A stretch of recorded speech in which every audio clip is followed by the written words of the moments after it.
Salam sejahtera Malaysia, terima kasih kerana menonton video-video dalam channel ini. Sebelum kita mula, jangan lupa untuk tekan tombol subscribe, share, like dan komen. Let's go! Salam sejahtera dan selamat malam kepada semua warga Malaysia dan pendengar. Berita seterusnya dipetik daripada BH Online bertajuk Biar ROS tentukan keabsahan usul jawatan Presiden. Timbalan Presiden tidak dipertandingkan, Ahmad Zahid. Berita penuh. Timbalan Perdana Menteri Datuk Seri Dr. Ahmad Zahid Hamidi menyifatkan UMNO sebagai parti yang sangat terbuka bagi ahlinya membuat sebarang aduan kepada Jabatan Pendaftaran Pertubuhan ROS berkenaan keputusan meluluskan usul tambahan pada Perhimpunan Agung UMNO PAU minggu lalu. Ahmad Zahid berkata demikian kepada pemberita ketika ditanya mengenai tindakan ahli UMNO bahagian Kuala Nerus, Muhammad Aizat Fikri Muhammad Nasir dan ahli UMNO Negeri Sembilan, Muhammad Fikri Firdaus Muhammad Rom membuat aduan kepada ROS berkenaan isu jawatan Presiden dan timbalan tidak dipertandingkan pada pemilihan akan datang. Menurut beliau, sememangnya terdapat klausa dalam Akta Pendaftaran 1966 yang menyatakan keputusan itu perlu dikemukakan kepada ROS. Pada hemat saya, isunya bukan untuk kelulusan dari ROS, tapi dimaklumkan. Segala proses mesyuarat sudah mematuhi perlembagaan UMNO dan pengurusi tetap persidangan turut mengikut peraturan mesyuarat.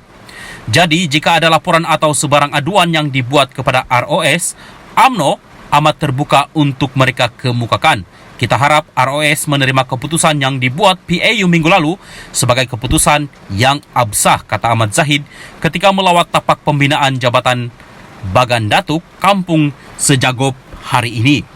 Menteri Kemajuan Desa dan Wilayah itu berkata, biarkan ROS memuaskan hati mereka yang membuat analisis dan spekulasi berkenaan isu jawatan Presiden dan timbalan Presiden tidak dipertandingkan. Saya menyerahkan diri kepada perwakilan dan mereka sudah membuat keputusan pada PAU minggu lalu. Apa yang penting adalah perpaduan dalam kepimpinan UMNO dapat dipertahankan, katanya. Salam sejahtera dan selamat petang kepada semua pendengar berita panas hari ini. Presiden UMNO tuntut mahkamah berikan keadilan pada Najib. Berita penuh. Presiden UMNO Ahmad Zahid Hamidi menuntut mahkamah memberikan keadilan kepada Najib Razak dalam perbicaraan melibatkan bekas Perdana Menteri itu.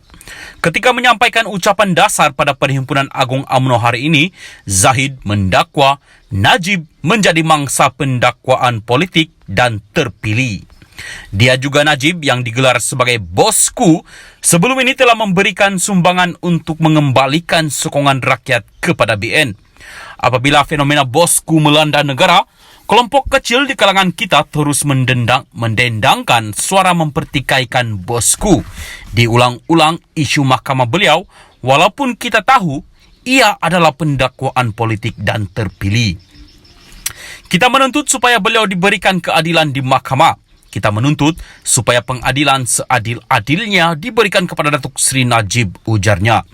Najib sebelum ini didakwa atas tuduhan rasuah berkaitan 1MDB dan bekas anak syarikatnya SRC International Sendirian Berhad. Dia didapati bersalah atas 7 pertuduhan berkaitan skandal SRC International dan dijatuhi hukuman penjara 12 tahun serta denda RM120 juta ringgit. Bekas Perdana Menteri itu kini RM210 juta ringgit. Bekas Perdana Menteri itu kini menjalani hukuman di penjara Kajang. Untuk rekod, Zahid sendiri berdepan dengan pertuduhan rasuah dan sedang dibicarakan di mahkamah. Zahid adalah pemimpin UMNO kedua yang menyebut nama Najib dan memuji sumbangannya kepada parti itu dalam Perhimpunan Agung UMNO tahun ini. Semalam, Ketua Puteri UMNO Zahidah Zarek Khan dalam ucapan dasar di Perhimpunan Sayap itu menyamakan Najib seperti Laksmana Hang Tua. Sekian berita. Salam perpaduan.